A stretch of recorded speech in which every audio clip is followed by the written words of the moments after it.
E a proposta que me foi feita, foi que conversássemos um pouco sobre essa ideia, esse assunto, eu até não chamaria de tema, mas sobre esse assunto, as consequências das nossas escolhas, as consequências dos nossos atos. Então, vamos refletir um pouco, é um bate-papo aqui, estamos em um grupo, né? Então, vejo mais como um bate-papo do que como uma palestra propriamente dita. Aliás, depois que começamos com essas transmissões online, deixou de existir palestra, né? Nós ficamos só com conversas mesmo, só bate-papos, e eu acho que assim ficou até melhor. Ficou menos professoral e mais participativo. A palestra é um sendo observado por todos, né? E aqui não, a gente acaba olhando um para todo mundo, conversando com todo mundo. É muito agradável isso. É uma das consequências das adversidades, porque todo ato, ele gera uma consequência. Não há uma ação praticada que não reverbere, que não tenha uma consequência. E aí pode ser uma consequência no sentido reverso da lei de ação e reação, ou uma consequência no sentido de propagação, não efetivamente no reverso. O reverso é sempre uma consequência para aquele que age. Aí sim aplica-se a lei de ação e reação. Aquele que age, aquele que escolhe, assume as responsabilidades das escolhas, a responsabilidade dos atos.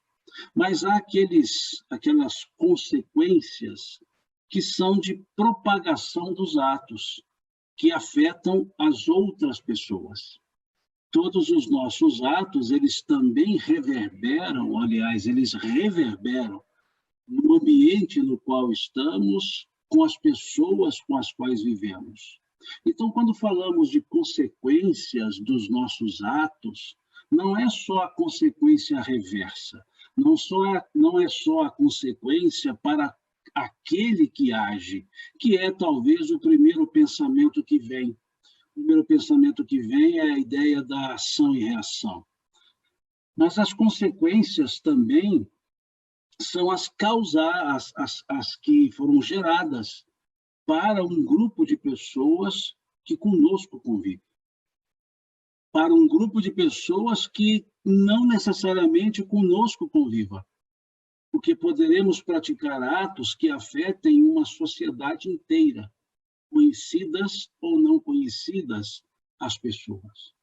E essas consequências, elas, muitas vezes nós dizemos, mas isso depende da outra pessoa, ninguém obriga ninguém a nada, ninguém é responsável por atitudes alheias. De certa forma, sim. Se olharmos o apóstolo Paulo, lá na sua carta aos Romanos, lá no capítulo 14, ele diz que cada um dará contas de si mesmo a Deus. Mas, se nós olharmos o artigo 21, ou item 21, do capítulo 7 do livro Céu e Inferno, nós veremos que somos também responsáveis pelos atos alheios. Somos também responsáveis. Se olharmos esse artigo 21 do capítulo 7 do livro Céu e Inferno, Kardec nos coloca lá que ninguém é responsável pelos erros alheios, a não ser que os tenha gerado pelo exemplo ou não os tenha impedido quando podia fazê-lo. Então, vejamos que Kardec coloca a regra geral do apóstolo Paulo. Ninguém é responsável, cada um dará contas de si mesmo a Deus. Quando ele diz, ninguém é responsável pelos erros alheios. Só que Kardec coloca duas exceções. A não ser os erros alheios, a não ser quando gerados pelo nosso exemplo. Então, se as pessoas cometem atos exemplificados nos nossos atos, nós somos responsáveis pelas consequências dos atos daquela outra pessoa, porque se espelhou nos meus atos, nos nossos atos. Daí entendemos a responsabilidade, por exemplo, dos pais em relação aos filhos. Quando ensinam aos filhos, quando exemplificam para os filhos. O espírito Casimiro Cunha, num dos seus poemas pela psicografia do Chico, ele dizia assim aos pais: resguarda os teus pequeninos onde estejas e onde vais, pois a criança no futuro é a foto viva dos pais. Vejam como ele capta esse aspecto.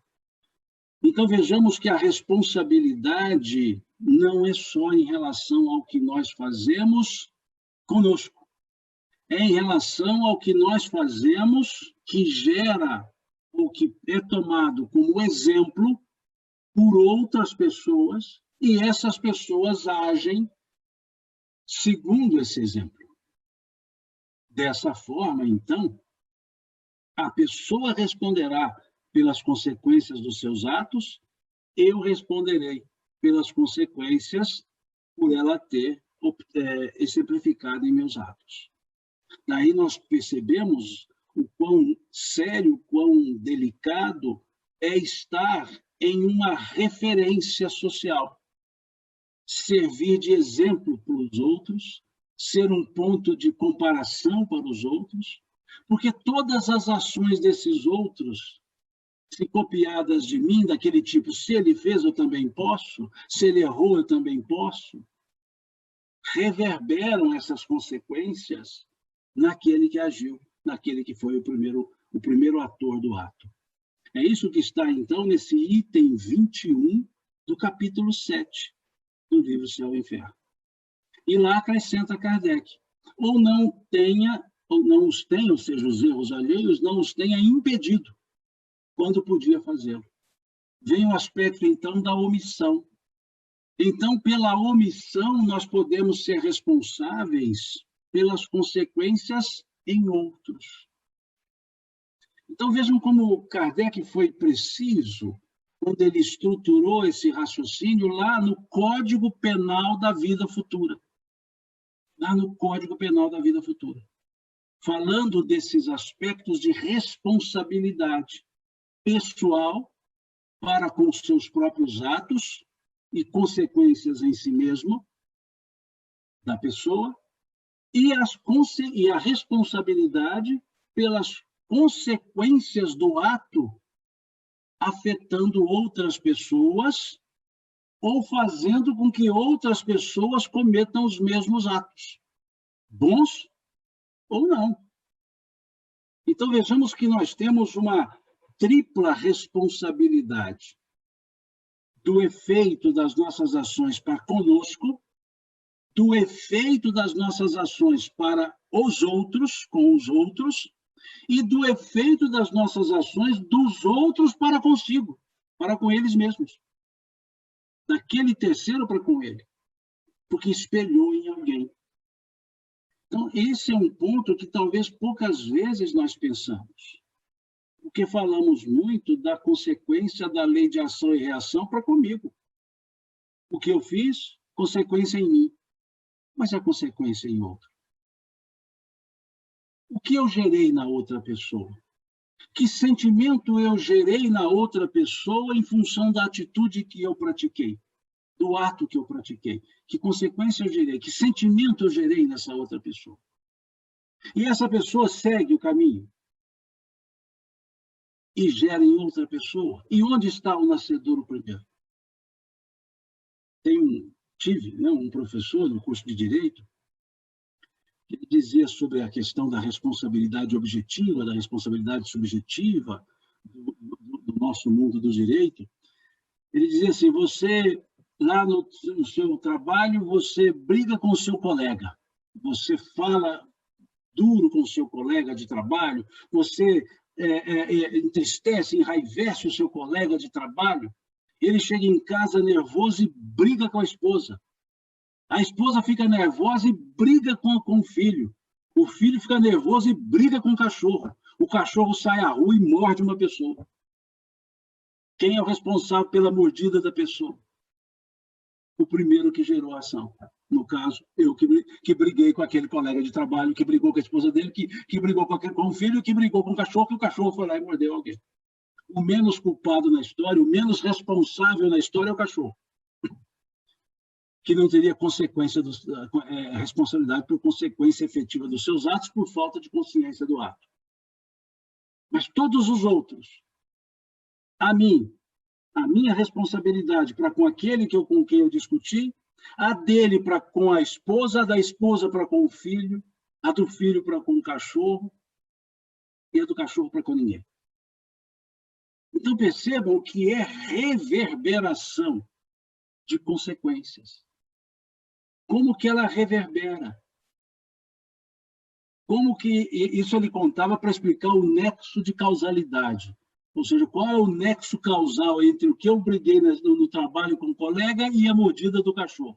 Aí ele cria o fio das responsabilidades, o fio, né, desse nexo de causalidade.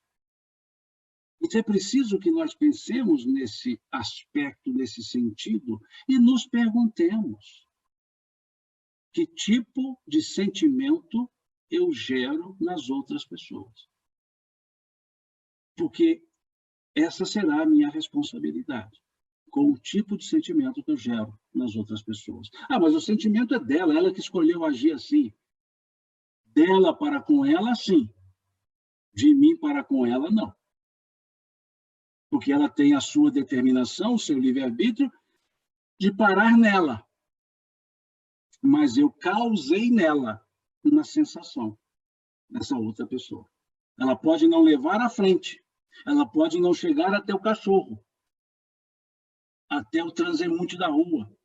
O cachorro mordeu, mas ela vai ser responsável até a primeira pessoa, imediatamente, porque gerou um desconforto em outra pessoa.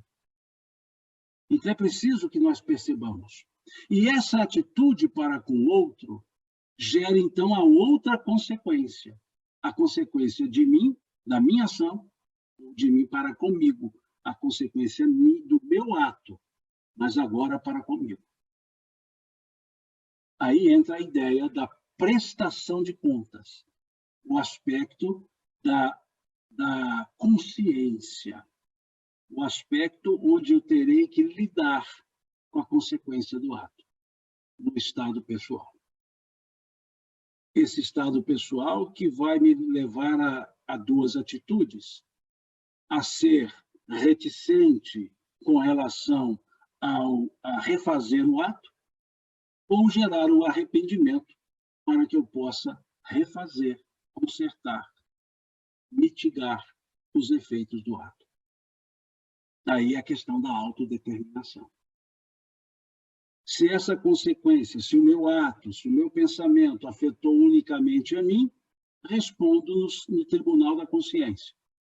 Se afeta a outros, no tribunal da consciência, que reverbera na lei de ação e reação, ou seja, na externalidade da consequência que também eu terei que assumir. É o que normalmente rege os processos encarnatórios. É que normalmente rege os processos da reencarnação. A necessidade de uma reparação a partir de uma nova vivência, a partir de um novo momento, a partir de uma nova convivência. E aí entram os elementos externos da responsabilidade, como consequência do ato, externos porque eu terei que reparar ou mitigar para com essas outras pessoas ou para com pessoas outras que estejam na mesma, digamos, circunstância, eu preciso fazer a reparação. É o que nós encontramos no artigo 16 do livro Céu e Inferno, do capítulo 7. Arrependimento, reparação e expiação. E nessa ordem seria a ordem adequada. Lidar com as consequências, praticar os atos, refazer os atos. Isso no caso dos atos danosos. Isso no caso dos atos que prejudiquem. Então, há uma necessidade de uma reflexão, Arrependimento, veja, tribunal da consciência, reparação, efeito externo, e residualmente, a expiação, caso não tenha havido a reparação. Mas, no momento, no nível evolutivo que nós estamos, a ordem natural que seria essa, arrepender, reparar e, se houver saldo, expiar, a ordem modifica. Nós expiamos e, por isso, arrependemos. E aí reparamos. Então, por isso, a consequência, em maior vezes, cai no campo retributivo. Se nós olharmos a chamada teoria das penas no direito, nós veremos o aspecto educativo, o aspecto retributivo e o aspecto preventivo que uma pena tem.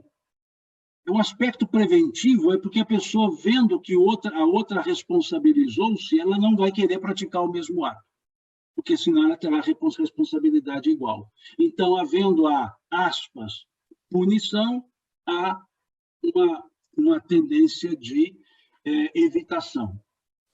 Educativo, porque a pessoa vai para a análise a partir da consequência do ato. Ela, então, vai analisar o ato, vai repensar o ato e vai perceber a consequência danosa do ato, que foi o seu recolhimento, a sua detenção. Então, ela vai dizer, não posso mais fazer isso, vou mudar. Em tese. E o aspecto retributivo, que é a expiação, no conceito espírita. Retributivo, ou seja, retribui para a pessoa aquilo que ela causou em outro. Isso no campo dos erros. No campo das consequências, o aspecto retributivo, ele sempre acontecerá. Os atos bons também têm aspecto retributivo. Os atos bons também têm um aspecto da retribuição como consequência do que foi feito. Então, o aspecto retributivo é só o efeito retributivo para quem praticou, para com quem praticou. Ato negativo cai na ideia do artigo 16, ou seja, expiação. Ato benévolo, pura e simplesmente a consequência natural do ato benévolo. O tribunal da consciência está sereno e, no aspecto externo, não lida com os aspectos expiatórios, porque o ato foi um ato bom, um ato de natureza boa, que vai gerar a mesma característica, consequência. E responsabilidade em que nível? Responsabilidade não no sentido agora de carregar um peso, não uma retribuição punitiva. Responsabilidade, porque também, quanto maior a referência no bem, maior a responsabilidade para com os outros. Aquele que mais foi dado, não disse o Cristo, mais lhe será pedido. Também não disse aquele que mais tem, mais lhe será dado. Então, é o aspecto mais do que natural das consequências. E aí nós temos duas atitudes, no caso das consequências pelos atos típicos do mundo de provas e expiações, os atos maus. Nós temos duas formas de reagir. Assumir as consequências e corrigir o ato, ou seja, perdoar-se a si mesmo para poder desenvolver e crescer, planejar o seu processo de melhora, procurar ajuda externa para solidificar esse processo de melhora, de reparação, ou podemos usar a forma que gerará novas consequências danosas. Negar a responsabilidade, ou seja, fugir da responsabilidade, querer culpar a outra pessoa. Nós somos muito assim. Nós culpamos pessoas e circunstâncias. Muitas vezes chegamos atrasados em um compromisso determinado, E vamos justificar o atraso dizendo, me desculpe, é que o trânsito estava difícil. Quer dizer, o trânsito é que foi responsável pelo meu atraso. Mas se eu tivesse saído mais cedo, será que o trânsito seria responsável pelo meu atraso? Não. Então, não foi o trânsito, foi porque eu saí em um horário muito próximo e que o trânsito atrapalharia se o horário fosse esse. Mas se eu saísse mais cedo, não. Mas nós culpamos as outras pessoas ou culpamos as circunstâncias. Quantas vezes dizemos, mas foi fulano que me influenciou, em vez de dizer, fui eu que me influenciei pelo fulano, que fui influenciado, mas eu me influenciei, mas nós transferimos. Essa é também uma atitude típica da fuga da responsabilidade. Transferir a culpa, transferir a responsabilidade para terceiros ou circunstâncias. Como vemos lá na parábola da criação. Adão, Eva praticaram um ato. E, naquele caso, era um ato, na parábola, um ato proibido. E se esconderam. E Deus, andando pelo jardim do Éden, não viu Adão, não viu Eva, e ficou procurando por eles. Né? Deus, naquele caso, não era onisciente. Ele não sabia onde estavam os dois. E começou a perguntar, Adão, onde estás? Adão, onde estás? E Adão não responde. E aí tem um momento que Adão responde. Mas responde saindo de um local e coberto por folhas de figueira. E aí Deus diz a Adão, o Senhor diz a Adão, por que não me respondeste? Ele diz, é porque eu estava nu e me envergonhei. E aí Deus perguntou, por que você viu que estava nu? E o próprio Senhor responde, comeste do fruto que te proibi. E aí Adão responde para Deus de imediato, a mulher que tu me deste me fez comer. Veja, primeira transferência de responsabilidade, a mulher que tu me deste me fez comer. Não fui eu que comi, foi ela que me fez comer. E Deus vira-se para Eva e nada pergunta, e ela já responde. A serpente me enganou. Veja o que Eva foi dizer. A serpente me enganou, ou seja, não fui eu que fiz o Adão comer, foi a serpente que me enganou e eu, enganada, enganei Adão. Olha como foi a história, a parábola das fugas das responsabilidades, no caso dos atos danosos. Transferência de responsabilidade. Fugir do problema é outra condição, que a gente chama síndrome de avestruz, né? Enfia a cabeça na terra e acabou tudo. Como eu não enxergo nada, nada me enxerga também. A criança que, quando vai se esconder, tampa os olhos. Ela pensa que, eu não estou enxergando, então também não estou me enxergando. Então, também há uma fuga do problema a ser trabalhado, a ser enfrentado, a lidar com ele. Desenvolve-se medo, por exemplo, de assumir a responsabilidade. Cai na omissão, ou seja, não sei o que está acontecendo. Ou a autovitimização, a autocomiseração, culpar-se a si mesmo, culpar-se excessivamente a si mesmo. Excessivamente a si mesmo. Porque um grau de culpa pode levar a responsabilizações. Agora, excessivamente leva a ter pena de si mesmo, a autocomiseração. E isso não permite que lidemos com as nossas responsabilidades, com os efeitos das nossas ações. E é preciso que também entendamos que a responsabilidade ela está atrelada, ou a intensidade da responsabilidade, ela está atrelada ao nível de evolução.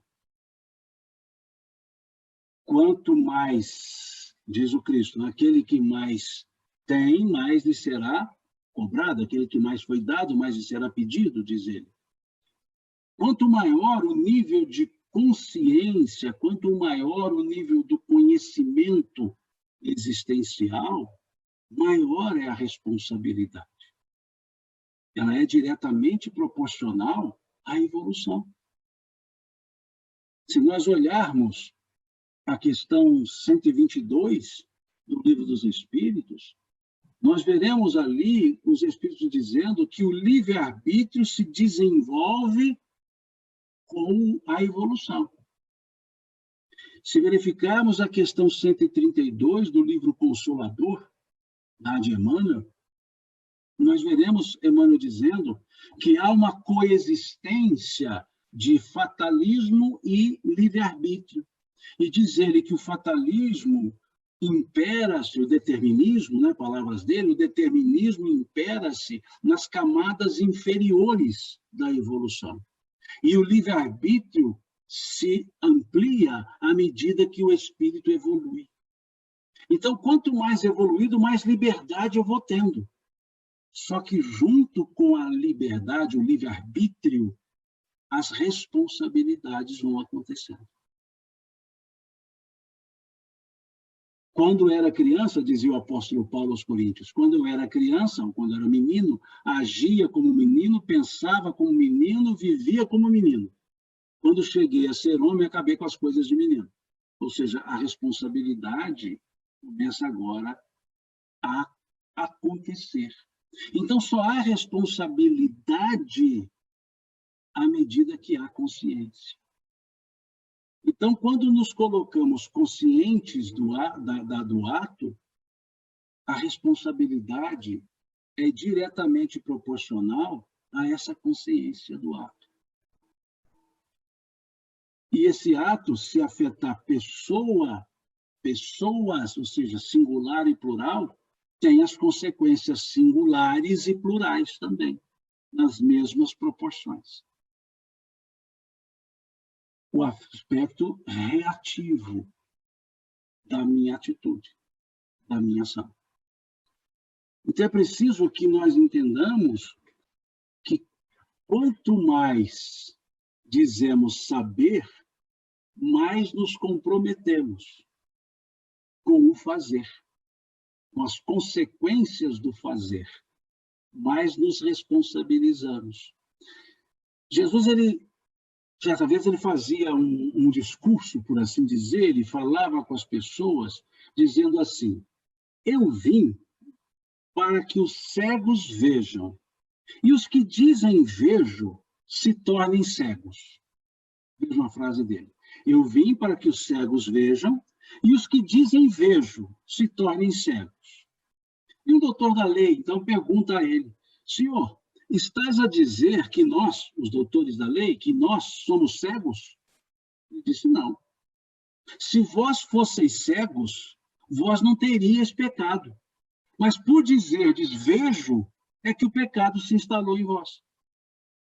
Veja a lógica que ele usa. Em outras palavras, se vocês nada soubessem, nada seria cobrado, nada seria pedido. Mas por vocês dizerem sabemos, é que a responsabilidade recai sobre vocês. E aí depois, em outro momento, ele diz: ai de vós, escribas e fariseus, que ensinam vossas doutrinas vãs às pessoas. E com isso fecham as portas para elas e principalmente para vós. Ou seja, vocês ensinam as coisas erradas. Elas aprenderão errado e farão errado achando que está certo. Consequência menor. E vocês sabendo que estão ensinando errado. Veja. Então ele dizia: ai de vós, fariseus e escribas. Quando ele se encontrou com a mulher cananeia, e ela pede a ele, capítulo 15 do Evangelho de Mateus, ela clama a Jesus por um atendimento à sua filha, que ela dizia: Senhor, filho de Davi, tenha compaixão de mim, minha filha jaz doente em casa. Ele diz a ela: eu não fui senão chamado as ovelhas desgarradas da casa de Israel. Ou seja, eu estou aqui porque a responsabilidade desses aqui são grande. Elas são ovelhas que se desgarraram, pessoas que conheceram, que conhecem a lei, que conhecem o sagrado e não vivem o sagrado. Aí ela diz: não convém dar aos cachorrinhos a comida dos senhores. Porque cananeu era um povo, culturalmente, ali, para a cultura da época, para o hábito da época, eram chamados povos menores. Ou seja, todos os gentílicos, cananeus, fenícios, cirofenícios, todos eram chamados povos menores, porque eles não conheciam a lei, eram gentios. Então, Jesus usou da cultura da época, dizendo, olha, eu não vim senão para as ovelhas desgarradas, ou seja, não para você que não entende, eu vim para aqueles que entendem e estão desprezando, e eu preciso acordá-los. Você ainda está como que dormindo. Aí elas dizem, Senhor, mas os cachorrinhos, os menores, comem as migalhas que caem das mesas. Em outras palavras, ela disse para ele, Senhor, eu não quero que o Senhor venha trazer para eles. Eu me contento com o que eles estão jogando fora, ou seja, com o que eles não aprendem, eu quero. Aquilo que eles desprezam, para mim, é um grande aprendizado. Pode me ensinar. Ou seja, eu tenho a condição, eu quero. Eles vão se responsabilizar, dizia Jesus. Ela falou, eu quero assumir esse tipo de responsabilidade, me ensina. Ou seja, se eu aprender, eu vou fazer. Então, é preciso que nós percebamos esse conjunto de responsabilidades nossas, nunca de terceiros, para os nossos atos, para conosco. Os terceiros se influenciaram-nos, e nós porque cedemos à influenciação, que é o que está também na questão 122. Quando eles disseram que, porque uns seguiram o caminho do bem e outro do mal, eles diziam, uns resistiram, outros cederam. E todos nós temos uma origem só, conforme está na questão 115 do Livro dos Espíritos. Fomos criados simples e ignorantes. Ou seja, o ponto de partida ninguém sabia de nada. Ignorante, ignorava. Mas com todo o potencial para crescer. E um potencial que vai ser exercido, mais cedo ou mais tarde, que é a questão 116. Quando pergunta se haverá espíritos que permanecerão para sempre nas camadas inferiores da evolução. E os espíritos respondem, não, todos se tornarão perfeitos. É o determinismo da lei de Deus. Todos se tornarão perfeitos. Questão 116. Agora, cada atitude, cada passo, cada degrau, com as suas consequências, com as suas responsabilidades. Quanto mais formos reticentes, mais responsabilidades pela reticência nós assumiremos. Quanto mais dispostos a aprender e crescer, mais responsabilidades para o crescimento nós teremos e também para o auxílio aos demais. Porque aquele que não tem, disse o Cristo, até o pouco que tem, lhe será tirado. A oportunidade de fazer o bem, de fazer o certo. O certo é certo, mesmo que ninguém faça. O errado vai ser sempre errado, mesmo que todo mundo faça. Então é preciso que nós observemos isso. Não é o efeito manada. Eu faço o bem porque todos fazem, então não sou eu que estou fazendo. Não há vontade. É a consequência do que o outro está fazendo, então deixa eu fazer também. Então é preciso que haja agora, para esse nível de consciência e responsabilidade, não só o ato, mas o motivo do ato, o pensamento.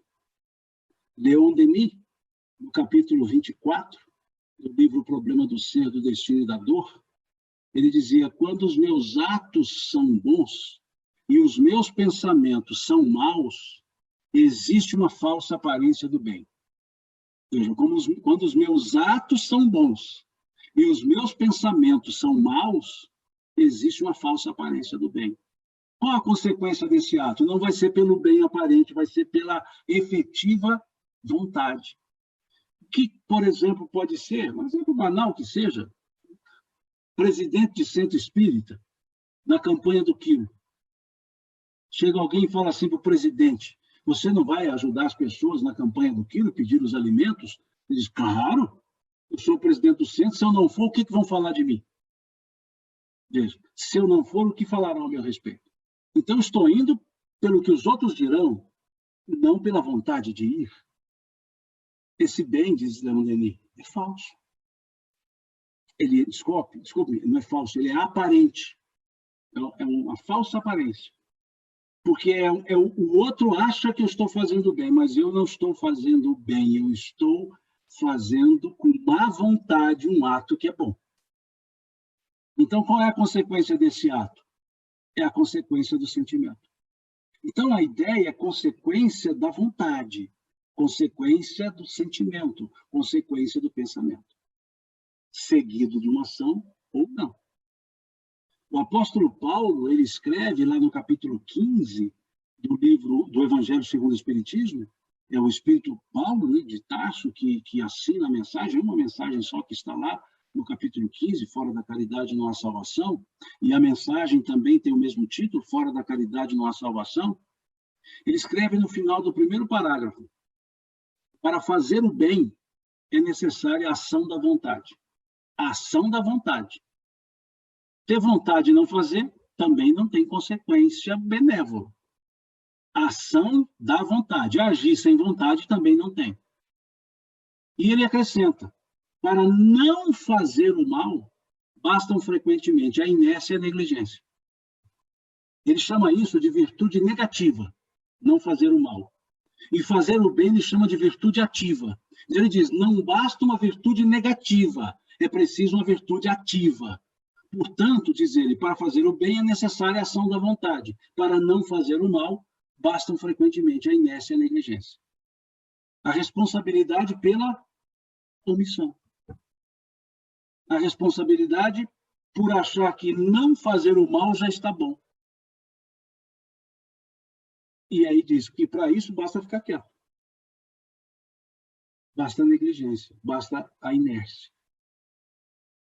E para a gente encerrar a ideia, do tempo que me foi dado, uma leitura rápida aqui do livro Justiça Divina, que é um livro que Emmanuel comenta, o livro Céu e Inferno. Então, aqui no capítulo, que não tem número de capítulo, no capítulo que diz Diante da Lei, veja o que Emmanuel disse em 1961, em 15 de maio de 1961.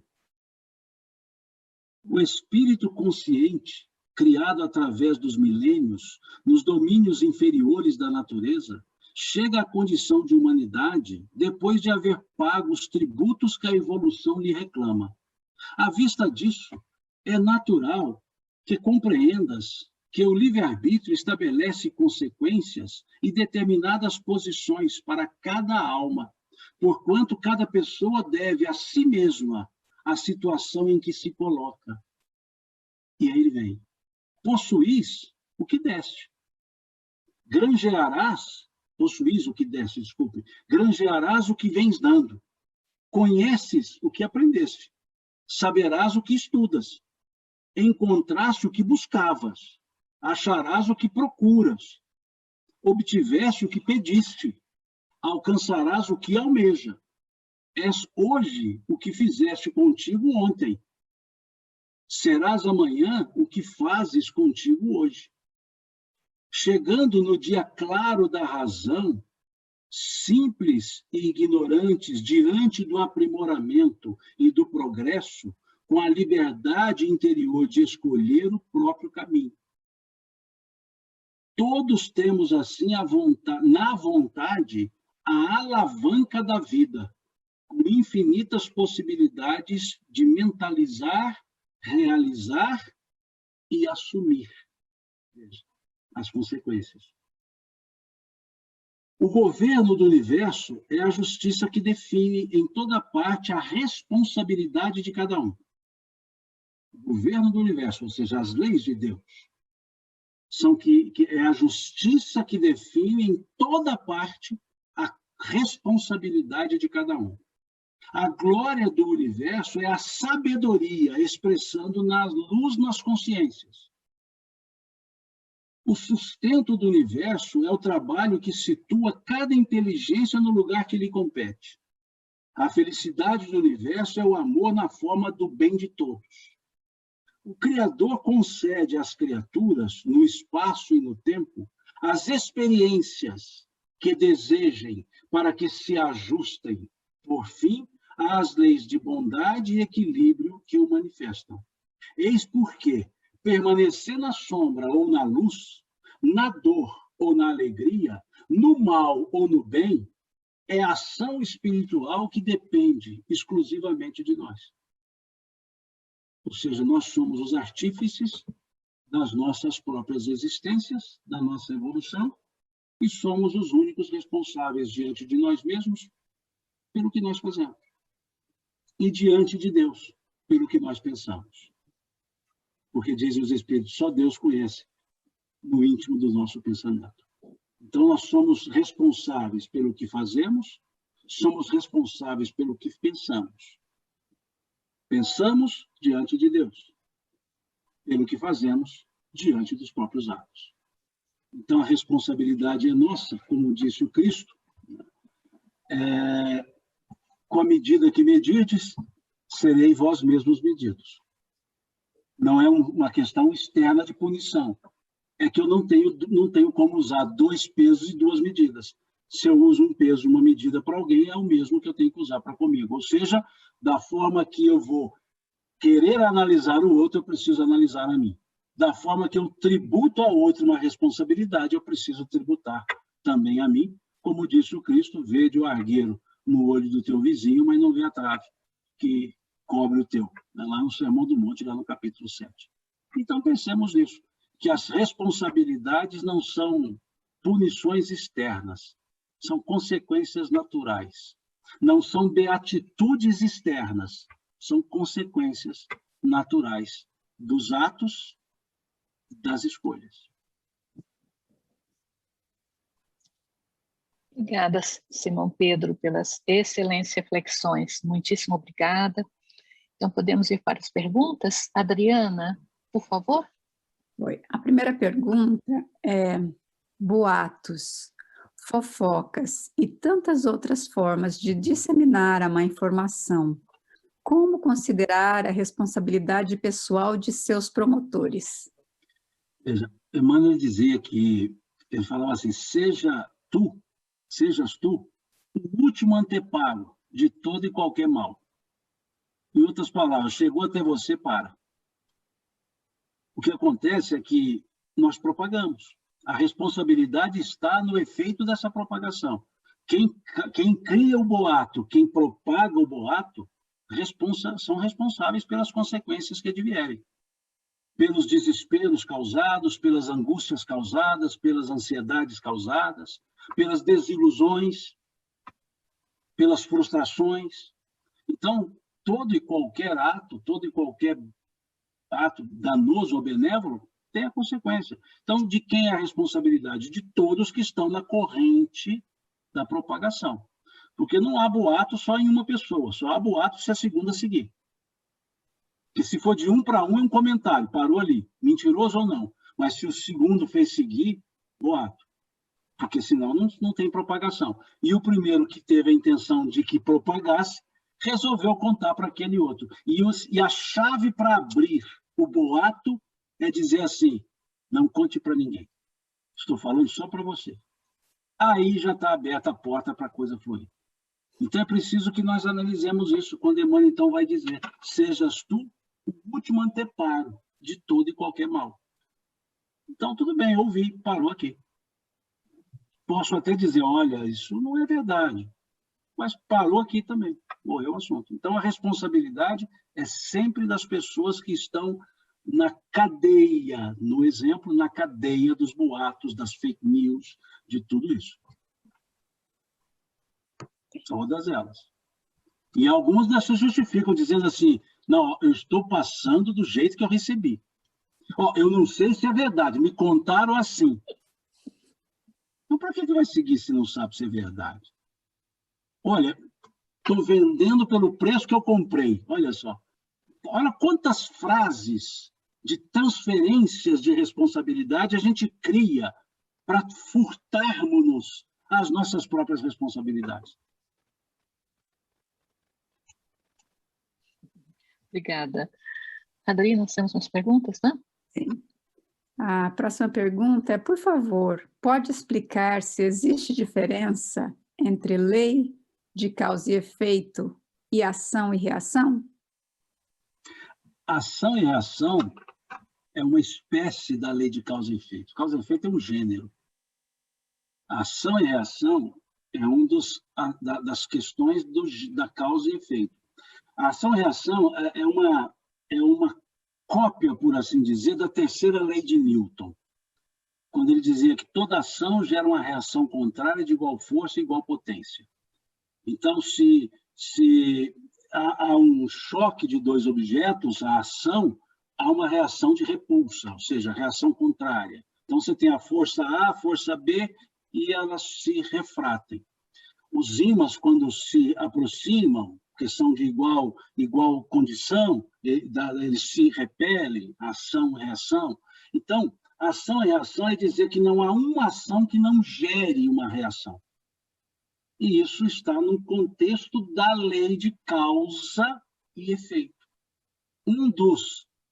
Das aplicabilidades da causa e efeito é na lei de ação e reação. É a lei dessa mecânica de ação e reação. Então, ela é uma lei da física que, por adaptação analógica, por analogia, coloca-se no campo moral, no campo mental, no campo teórico, de ação e reação. Então, é só para lembrar, não há uma ação que não tenha reação. O que é a lei de causa e efeito? Não há nada que seja efeito que não tenha uma causa, que é um axioma natural da ciência também, que Kardec, aliás, os espíritos utilizaram, né, quando responderam a Kardec lá no livro primeiro do Livro dos Espíritos, né, na questão número 2, por aí, eles disseram, né, ou na 3, sei lá, acho que é na 3, se não me engano, onde pode se encontrar a existência de Deus, uma das causas da sua existência, eles no axioma que aplicais às vossas ciências. Né? Não há efeito sem causa, né? Não há um efeito sem uma causa. Então, nós temos que avaliar que isso que Emmanuel disse agora há pouco, escreveu aqui, que eu li agora há pouco. O que nós fazemos hoje é uma causa de algo que vai acontecer depois. Veja, é uma causa. Então, veja, a nossa encarnação de hoje é um efeito que tem uma causa. E, ao mesmo tempo, ela é uma causa que vai gerar um efeito para o futuro. Então, vejamos, numa fala, digamos, por aproximação à ideia de Emmanuel, não interessa saber quem nós fomos. Quem nós fomos já causou o que nós somos hoje. Não interessa saber o que nós somos, porque causará quem nós seremos depois. Então, veja que não tem uma reação contrária. É apenas um processo de origem e destino, causa e efeito. Obrigada. Adri, por favor. Sim. A próxima pergunta é: e a respeito das pessoas que exercem cargos de chefia, que muitas vezes precisam tomar decisões que prejudiquem outras pessoas, como demissões, rebaixamento de cargo e coisas nesse sentido. Qual a responsabilidade, qual a consequência desse ato? Jesus, ele disse certa vez, dai a César o que é de César, a Deus o que é de Deus. Há situações que não são prejudiciais, são situações do curso de um segmento, o segmento de César. Não posso responder pela legislação americana, mas a legislação brasileira não permite assim, vou demitir por demitir. Me deu vontade de mandar embora. Não, aqui não permite isso. Avalia se há um elemento justo para tanto. Não, mas é a minha vontade de fazer, ou a necessidade de fazer. Tá. É um elemento explicado, não justa causa, mas explicado. Mas tudo bem, então você compense a outra pessoa. Aí surgem as indenizações. Eu tenho o direito de agir, tudo bem, só que tem elementos compensatórios. Não posso chegar para a pessoa e dizer, você vai ser rebaixado de cargo. Até posso dizer, eu só não posso reduzir a remuneração dela, aqui na legislação brasileira. Ou senão por um acordo e um tempo ser criada uma forma de mitigar o efeito disso.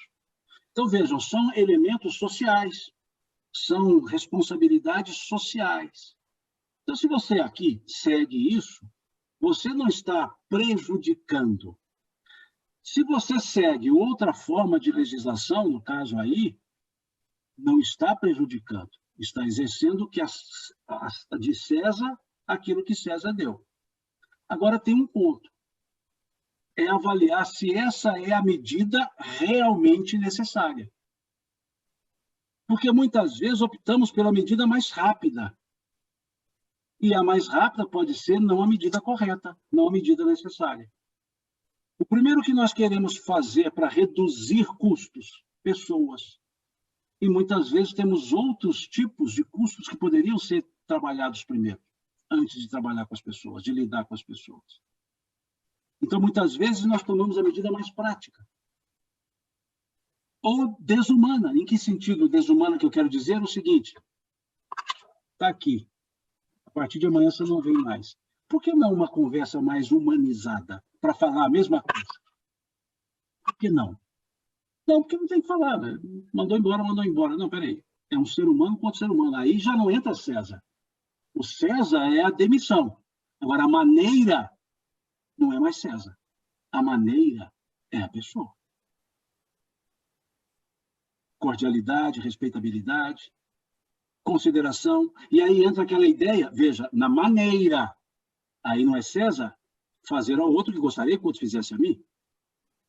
Se fosse o contrário, eu saindo, eu gostaria de sair com respeito, alguém me respeitando, alguém me dando atenção, dizendo, olha, tudo bem, aqui dentro não tem como mais, mas lá fora, o que precisar, fique à vontade, conta comigo. Perceberam? Então, existem maneiras, formas. A demissão por vingança, a demissão por concorrência. Eu assumi o posto, agora eu posso demiti-lo, aquele que era chato, que ficava do meu lado. Então, tudo depende da maneira, do sentimento, do motivo. Agora, se o motivo é César, a ação é César. Se há um motivo justo, o motivo justo impera. Mas é preciso observar o que eu posso fazer para mitigar os efeitos ruins. O que eu posso fazer para isso, para atenuar, para melhorar. Agora eu vou um pouco além, havendo possibilidade. A humanização no próprio curso do trabalho. Quantos colegas de trabalho conhecem as famílias uns dos outros? Quantos colegas de trabalho conhecem um ao outro? Isso é humanização. Ah, mas aqui é muito grande. E daí? Se há vontade de conhecer, quantos conhecem os problemas dos outros? E quantos conhecem os problemas dos outros e querem ajudar os outros? Isso não é, isso é solidariedade. Então, vejam, é possível tomar as medidas mais difíceis, mas elas não são prejudiciais quando estão na regra de César. Mas prejudicial será a maneira de fazer. Será a frieza, a desumanidade, ou seja, desumanização, melhor dizendo. Então, a gente precisa pensar muito nisso.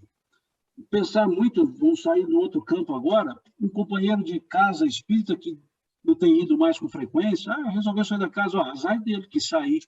Azar dele que sair. E qual o motivo? Será que não podemos perguntar, saber o que é?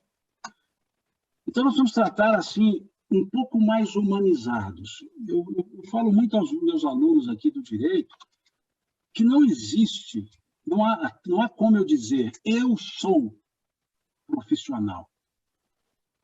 Eu não posso dizer isso, porque eu não sou.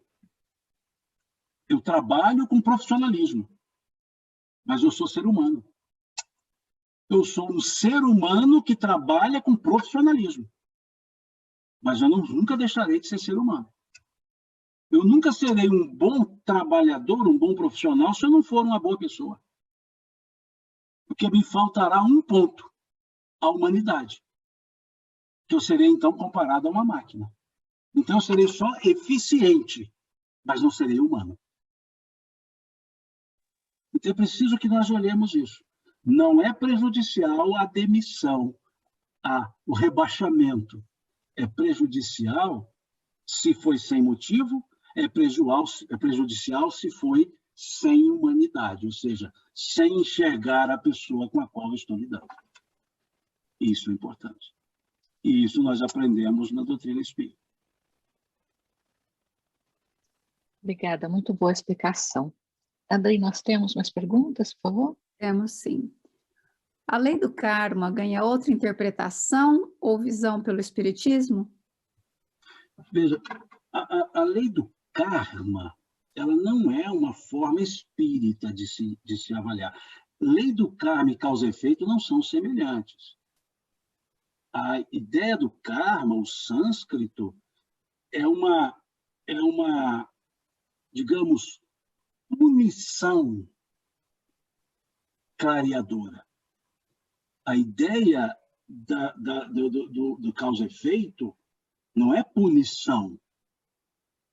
A ideia da causa e efeito é natural efeito, que não é punitivo. Só isso. É reparador. Então, quando se usa a ideia karma como sinônimo, está diminuindo um pouco o sentido que se dá, a amplitude do efeito. Porque senão nós teríamos que usar o karma e o dharma para trabalhar na ideia da causa e efeito. Então, a ação, a atitude não determinada. E outra coisa, a ideia da causa e efeito é que os efeitos eles sempre serão diretamente ligados à causa. Então, se eu mudo a causa, eu mudo o efeito. Então, não é corrigindo os efeitos, é mudando as causas. Corrigir o efeito é só um medicamento para baixar a febre. Mudar a causa é o medicamento que debela a origem da doença. Então, eu tenho a opção de dominar a febre e achar que sarei, que melhorei, porque é o efeito, é o karma. Eu não estou indo na causa. Então, eu vou tomar um analgésico o resto da vida e ficarei doente a vida toda, mas não terei dor. Mas se eu quiser trabalhar para não ter dor, sem efeito externo, que eu debele a causa, que eu vá lá e cuide da doença.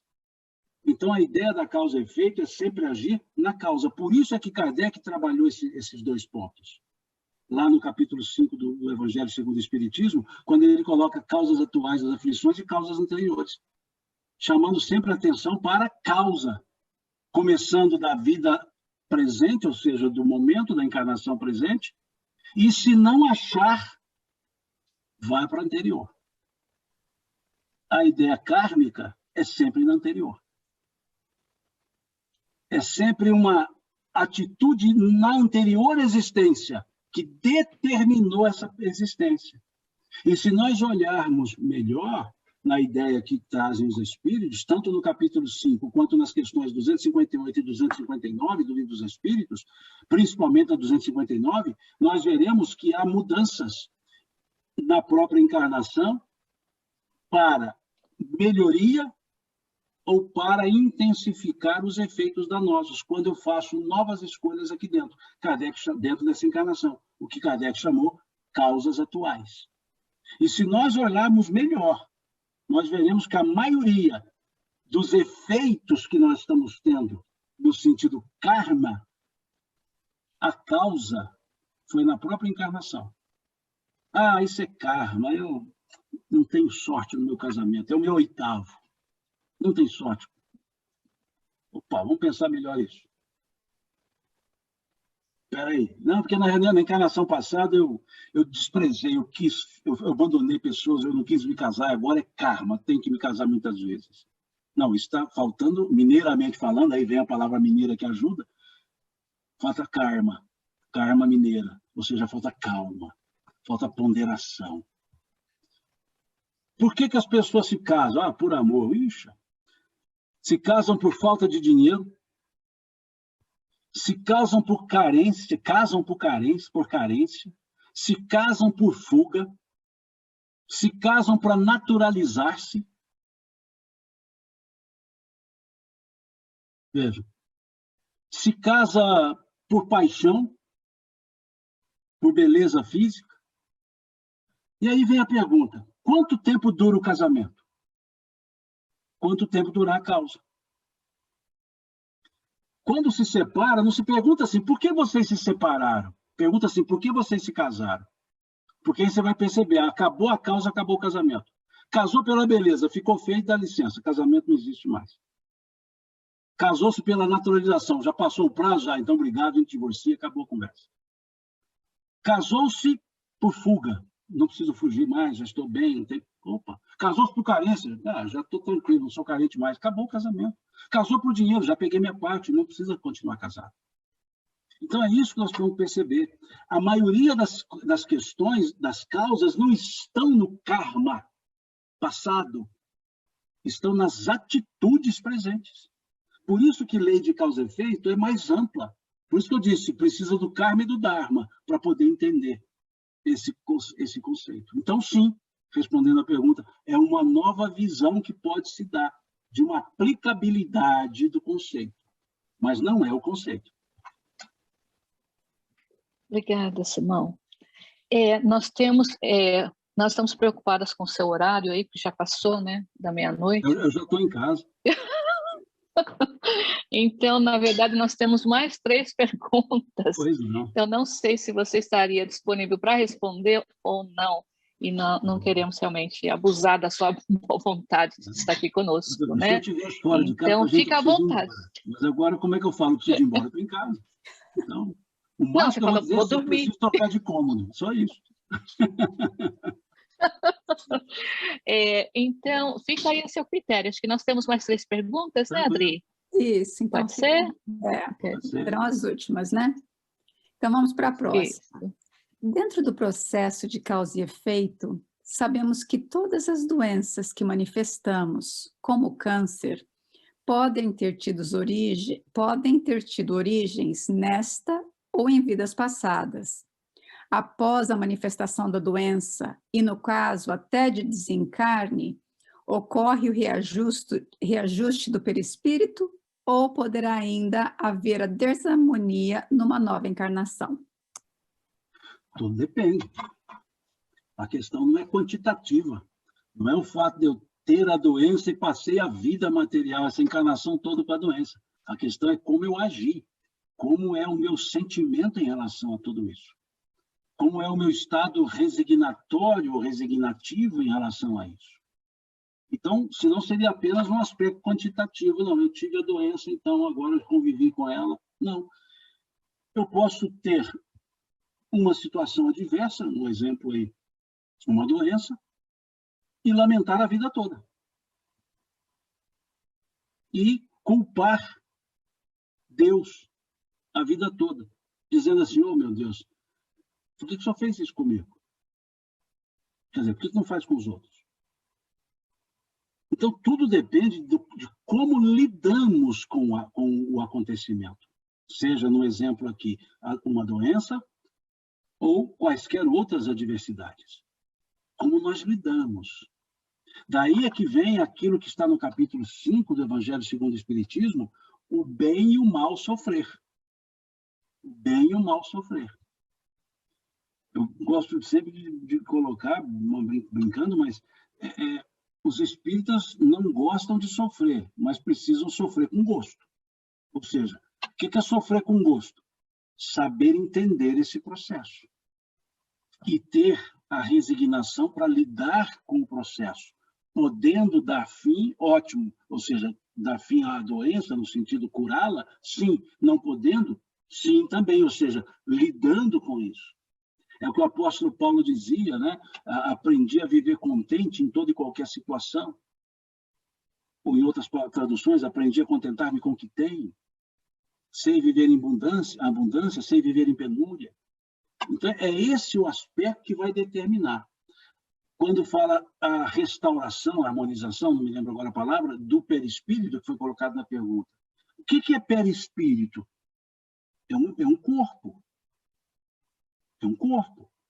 Espiritual é um corpo. É uma matéria, como dizem os espíritos, quintessenciada. Quintessência da matéria. É um corpo. É uma estrutura material. Então, o que é a estrutura do perispírito? É a emanação do espírito. O que está no meu perispírito afeta o meu corpo, mas como é que ele chegou no perispírito?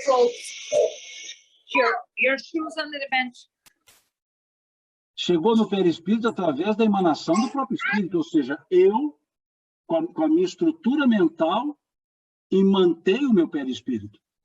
E ele imanta o corpo.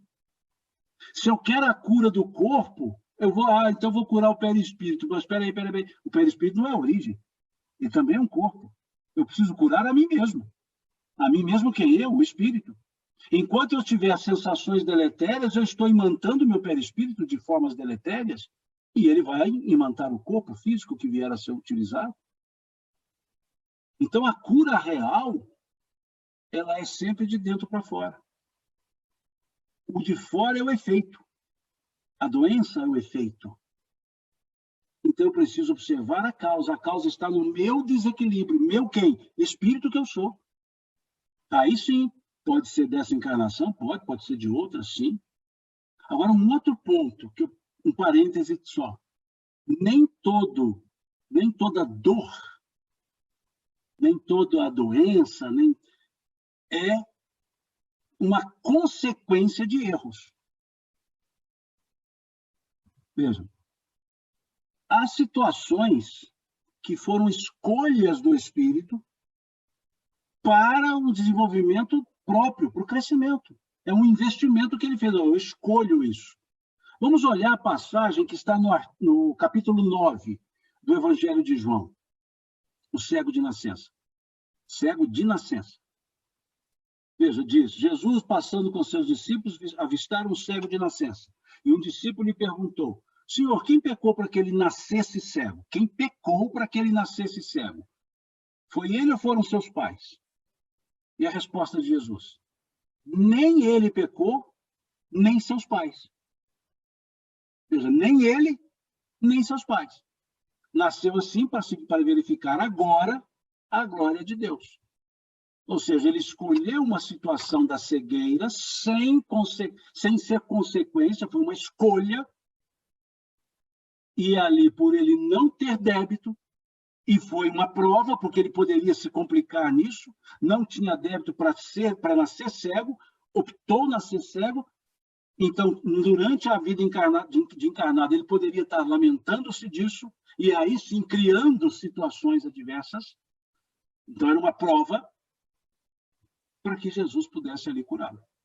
Porque se ele tivesse débito e ainda fosse reticente, como é que haveria a cura? É aquela casa dos 7 espíritos que foram expulsados da casa e voltaram. Com mais 7, como diz a parábola do Cristo. Então, há situações que não são como as pessoas imaginam, tem uma doença, isso é para pagamento dele de débito. Não, isso é para exemplificação aos outros, por opção própria. Mas deixa comigo, pode me dar essa doença que eu vou lá e vou mostrar para a turma como é que deve lidar com isso. E aí passa a ser um exemplo de superação. Mas eu posso depois escorregar nisso. Falar, nossa, mas que coisa, todo mundo bem, eu com essa doença, não, meu Deus, veja. Aí eu estou criando as complicações. Então, veja, nem ele pecou, nem seus pais. Nasceu assim para verificar nele a glória de Deus. Então, a gente precisa tomar um pouco de cuidado também, porque nós não temos como é que eu posso dizer aqui, um provômetro, um espiritômetro, porque para medir expiação e prova. Nós não temos um aparelho que eu ponho na testa da pessoa e falo, isso é prova. Tiro. Põe na testa, isso é expiação. Tiro. Não, não tem isso. O que nós vamos avaliar é a própria pessoa, o seu comportamento. A sua forma de lidar com aquela adversidade. O bem ou o mal sofrer. Como disse Kardec lá no estudo do capítulo 5 do Evangelho segundo o Espiritismo. Obrigada, Simão. Adri? Isso. Como diferenciar os resultados dos nossos atos em nós e nos outros de fatalidade? Depende do que se entende por fatalidade. Tá? Vamos dar uma olhadinha no Livro dos Espíritos. Deixa eu pegar aqui só um segundinho. Vou pegar aqui a questão 151, acho que é isso. Deixa eu chegar lá.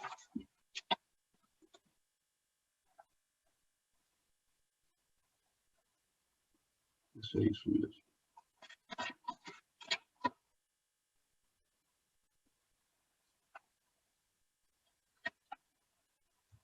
Veja, questão 851, é essa mesmo.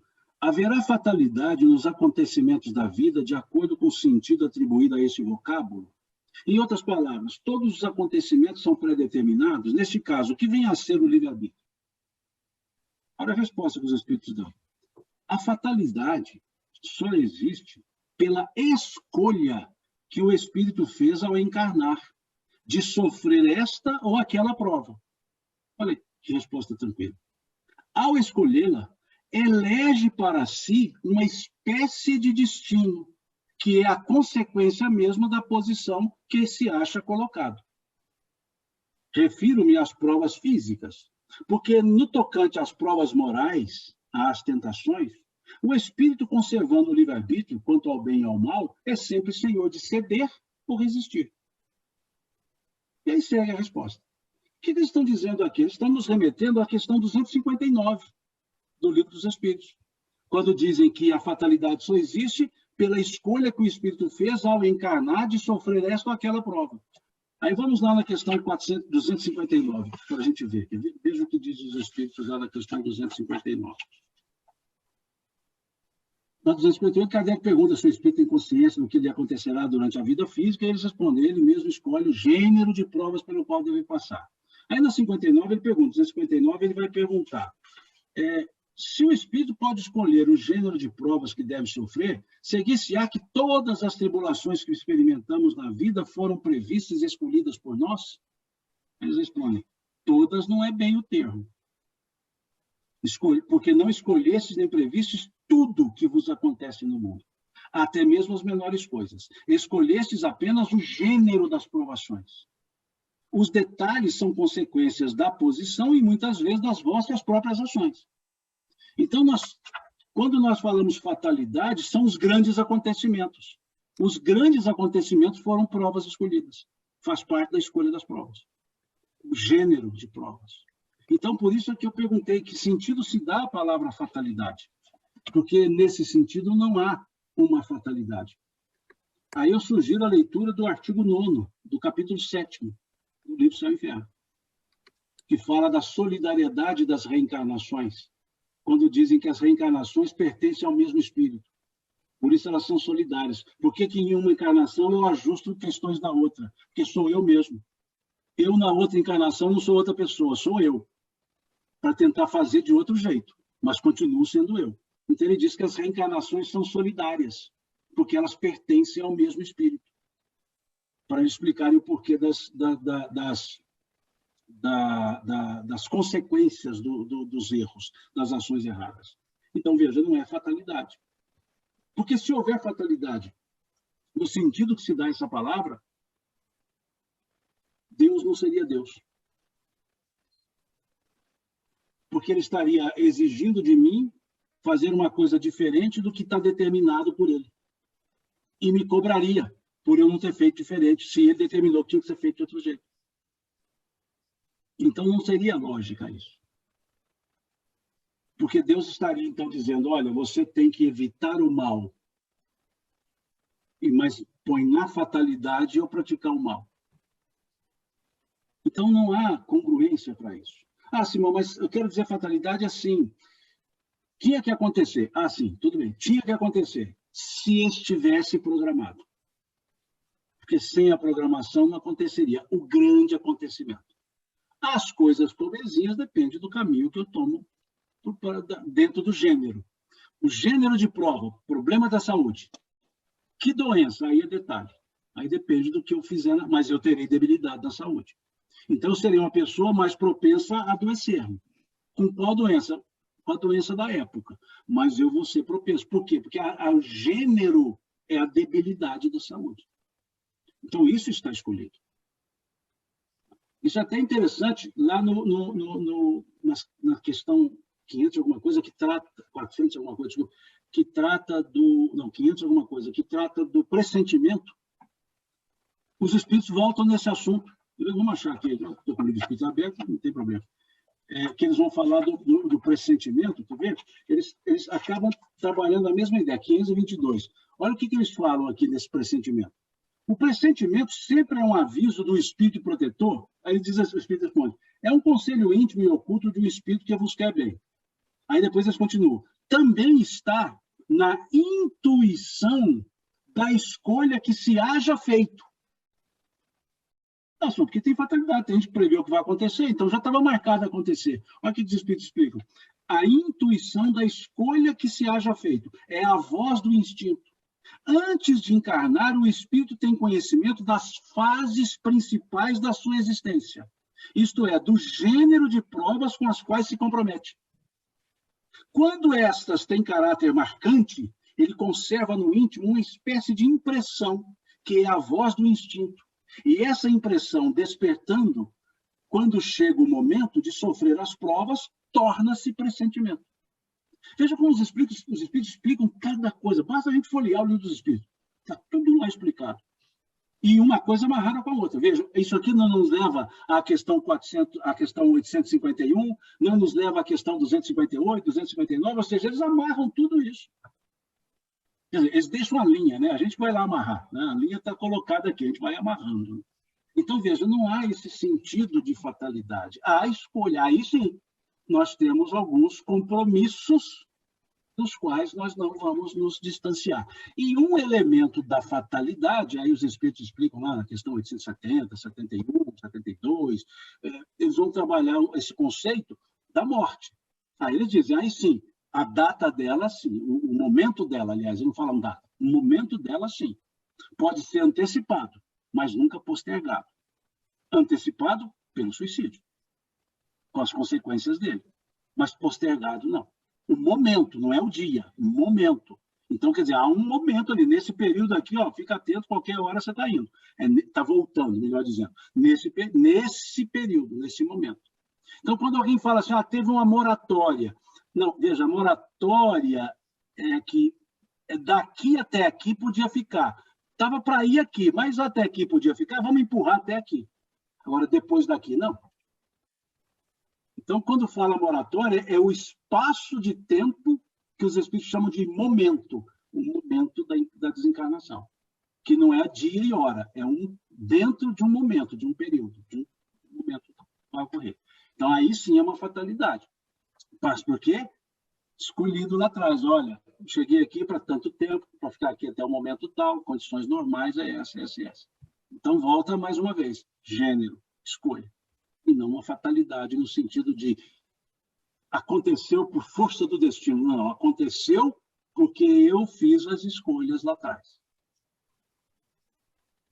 E aí pergunta assim, irmão do céu, eu escolhi casar com esse homem, casar com essa mulher, eu escolhi nascer, escolheu sim. E aliás, isso, mas eu escolhi nascer nesse lugar, esse pior lugar do mundo, cheio de gente má, escolheu. Isso está lá na questão 260 do Livro dos Espíritos. Kardec pergunta, como pode, então, um espírito querer escolher nascer no meio de pessoas de má vida? Kardec perguntou isso. E aí eles responderam, para que haja analogia nas provas. Aquele que é dado ao instinto do roubo, para domá-lo, necessário se faz conviver com ladrões. Ou seja, nós estamos no lugar certo, com as pessoas certas, no momento certo, para fazer a coisa certa. Aí é outro problema, fazer a coisa certa. Mas o resto está tudo bem colocado. Muito obrigada. Nós vamos, então, para a última pergunta, né, Adri? Por favor. Obrigada. Ok.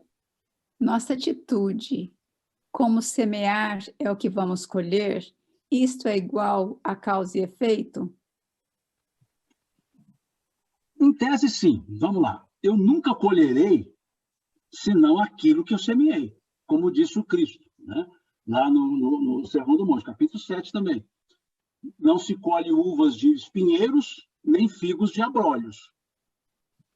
Então, a gente tem que perceber esse aspecto que, sim, a colheita é sempre em função da semeadura. Então, se a minha colheita hoje é uma colheita assim espinhosa, é porque eu semeei semente de espinhos. Eu não terei colheita de espinhos se eu semear uva. Perceberam? Então, sim, o que nós passamos hoje é um efeito de algo que fizemos nessa encarnação ou em outra. Por exclusão, vamos na outra. Mas a primeira ideia é sempre procurar nessa. E se não achar a causa aqui, vai no outro. Então, sim, de certa forma, está dizendo uma causa e efeito. Para dizer que não tem um efeito se não tiver uma causa proporcional. Uma causa da mesma natureza. Daí o exemplo, né? Dizendo aquilo que o homem semear, isso sim ele colherá. Como falava o apóstolo Paulo. Aquilo que o homem semear, isso sim ele colherá. Então, é um aspecto muito natural. Né? E aí vem o ditado popular, né? aqui no Brasil, né? Ditado popular já vira ditado piegas, né? Semeiam-se ventos, colhem-se tempestades. Né? Diziam aqui minha mãe gostava de falar essa série de ditado para mim. E só ditado que era para me puxar a orelha. Nunca um ditado para me recompensar de nada. Era só ditado puxando a orelha. Então, assim, era esse sentido. Então, sim, a gente tem que olhar essa ideia do Cristo nesse sentido mesmo, chamando a atenção. Olha, pela árvore se conhece o fruto. Né? Ou seja, a origem vai determinar a consequência. O acontecimento da agora, o fato da agora, ele tem uma relação com fatos anteriores. E pensemos, da mesma maneira que eu estou colhendo, ou no mesmo momento que eu estou colhendo, eu estou semeando. Quando você come uma fruta, que é a colheita, dentro dela está a semente, que você já está jogando para semear de novo.